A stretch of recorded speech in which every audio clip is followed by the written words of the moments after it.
Fahey, what's going to be the major focus of the association in the coming year then?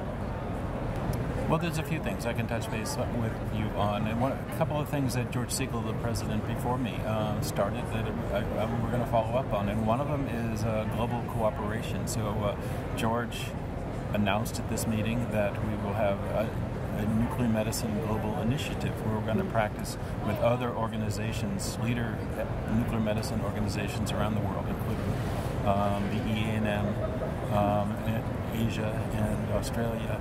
And what we want to do is try to come up with some topic or issue that we can try to advance globally. You know, whether it's standardization, whether we don't know what the topic's going to be yet, but that will be the first part of it. And once we do that, then I think we're going to try to address it on a global, because what we see is that how we're going to advance the field of nuclear medicine is by all partnering together in moving things forward. So we're very excited about that.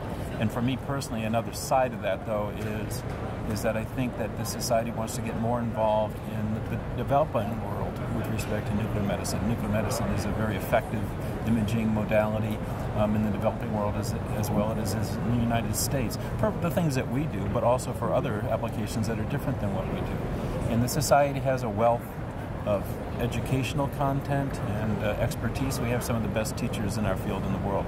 And I would like to be able to try to, again, partner with other organizations as well as with the IAEA, the International Atomic Energy Agency, to see if there's ways that we can help disseminate some of the information we have, perhaps webinars, perhaps content, just making it available, and perhaps some face-to-face meetings where we go out and do a workshop in other parts of the world. So I'm pretty excited about that as well, and that's something I want to try to do in the next year. And other organizations like the European Association and the Australian Association has a little bit more experience at doing those kinds of things that we do, and they seem to be very happy to try to share their experience with us so that we can be successful in trying to do this. And the third thing, I'm actually a nuclear medicine physicist and not a physician. And so I'm very tuned into the fact that we have to understand not only the benefits of nuclear medicine to our patients, but also the radiation dose and the potential risk. And we have to understand that. We have to be able to communicate that well to our colleagues, to our referring physicians, to our public servants, to our patients and their families. And so we're working, we have several different projects going on now where we're working in what we call dose optimization, which, quickly is we're making sure that we give the patient the right dose for the right test at the right time in the right patient. And if we do that, we are pretty confident that the benefits of the test will far outweigh the risks, small potential risks that are associated with it.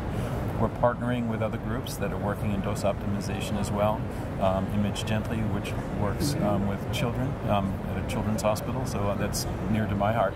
But in Image Wisely, we're partnering as well, which is looking at dose optimization in adults. And I'm proud to say that the Society of Nuclear Medicine has taken a leadership role in those campaigns, and we've done some stuff already with respect to Image Gently, and hopefully in the next few months we'll roll something out with Image Wisely. And the third part of that is we have partnered with the American Board of Internal Medicine Foundation, and they've rolled out their Choosing Wisely campaign. And the Society of Nuclear Medicine is the second wave of organizations that will be involved in that.